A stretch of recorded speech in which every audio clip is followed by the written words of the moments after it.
ملګرو نن سبا داسې دور دی چې هر سړی په خپلو خولو کې ډوب دی.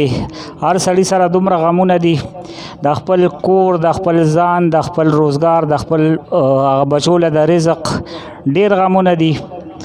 خو په دغه غمونو کې زه دغه ملګرو ته، دغه صحافیانو ملګرو ته په خصوصي طور باندې صدیق روډ ته داد په دغه خبره ورکوم چې 2 کاله بعد هم هغوی خپل ملګری، خپل مشر، خپل رور هغه د خپل ذهن نه دی ایستی، د خپل زړه نه دی ایستی.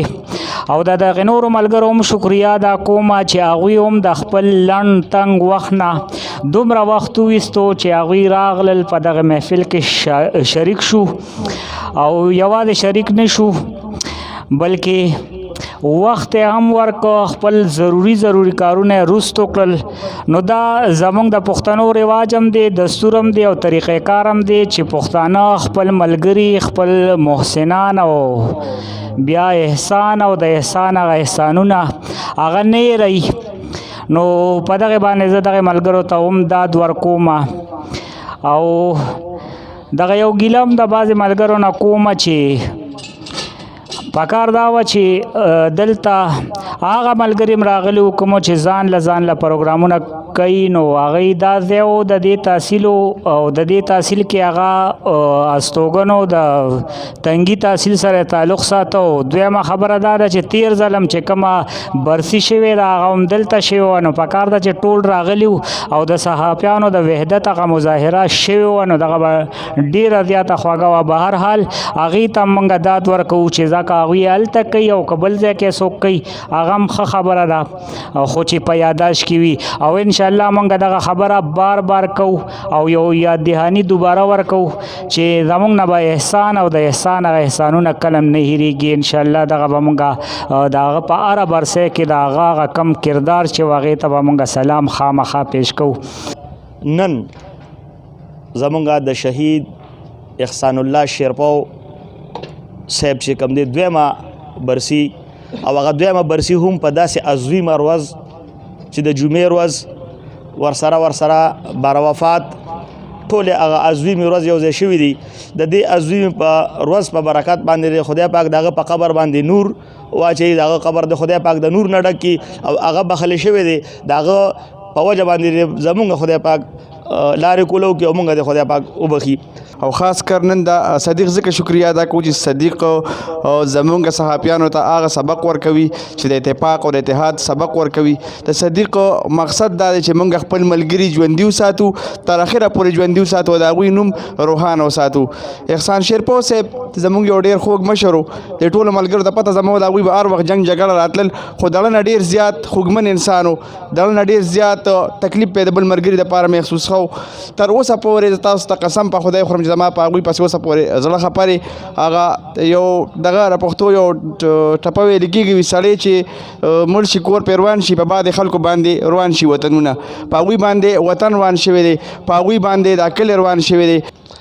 هغه کار چې هغه د 400 صحافیانو له کولو، نو دویم کال چې مسلسل د تنګي صحافیان دغه خپل ملګري یاد ساتي او دغه قربانۍ ستایي او هغه سره چې کوم ظلم شو د هغې یادګیري هم کوي، او نه یوازې د هغه بلکې په پاکستان کې چې څومره صحافیانو سره ظلم، زیاتې، جبر روان دي، دغه ټولو صحافیانو دپاره د تنګي صحافیانو په هر ډګر باندې اواز پورته کړی دی. نو زه د ټولو مخکې چې کوم دی ریاض الحق د هغه ټیم او ملګرو ته په دې باندې ډاډ ورکوم.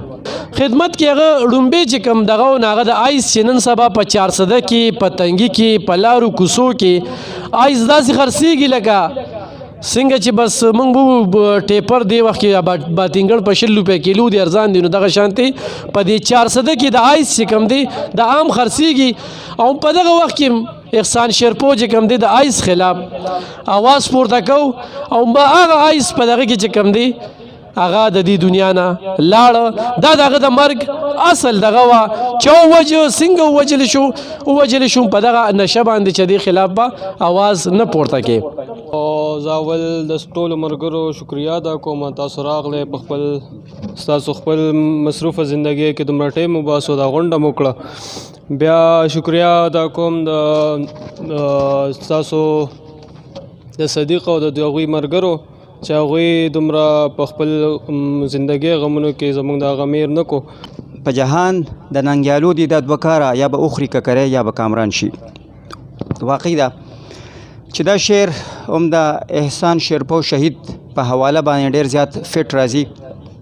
نن د هغه دویم تلین منځلې کېږي. نننۍ ورځ څنګه چې وویلی شو د جمعې ورځ د جمعې مبارکه ورځ 12 ربیع الاول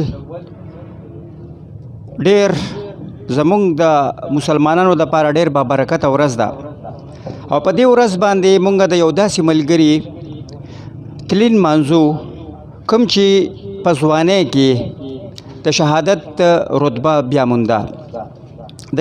د احسان شیرپو شهید په حواله باندې چې هر څومره خبرې وشي نو هغه کمې دي. زمونږ د دې غونډې مقصد دا هرګز نه دی چې مونږ د هغې لواحقین د هغې چې کوم بچي دي یا د هغې کور والا دي هغې ته دغه غم دوباره یاد کړو، بلکې د دې مقصد دا دی چې مونږ خپل ملګری خپل شهید رور هغه هرګز نه هېرو. نن صرف راغونډه ده ګینې په عامو ورځو کې هغه زموږ د زړه نه نه دي اوتې. زه د دې ډېره زیاته ستاینه کوم چې هغه همیشه دپاره دا کوشش کړی و چې په 400 کې څومره هم صحافیان دي هغه د یو پلیټ فارم د لاندې راشي او رایوځای شي. څنګه چې دلته د رایوځای کېدو خبره کېږي نو هغه دا کوششونه د شروع نه کړي او وسره هغه د خپل تنظیم د پرمختګ دپاره هم ډېرې زیاتې هلې ځلې کولې تر اخره پورې د هغه دغه هلې ځلې جاري وي. زما په خیال د هغه د تلو نه پس دغه متنازعه پریس کلب چې کوم دی نو هغه بالکل ډیټ شوی دی. د صدیق رور ډیره زیات ستاینه کوم چې صدیق خپل دغه مشر هیر کړی نه دی. د دویمه کلیزه ده چې هغه دلته منځي او د هغه دې کده کې نور خلک هم بیا وایي یاره موږ هم خپل دغه پروګرام کوو. نو که فرض که په 400 کې دا پروګرام کېږي نو دا بالکل د صدیق د برکته کېږي. د هغې نه اکثر دغه ورځه ایره هم وي.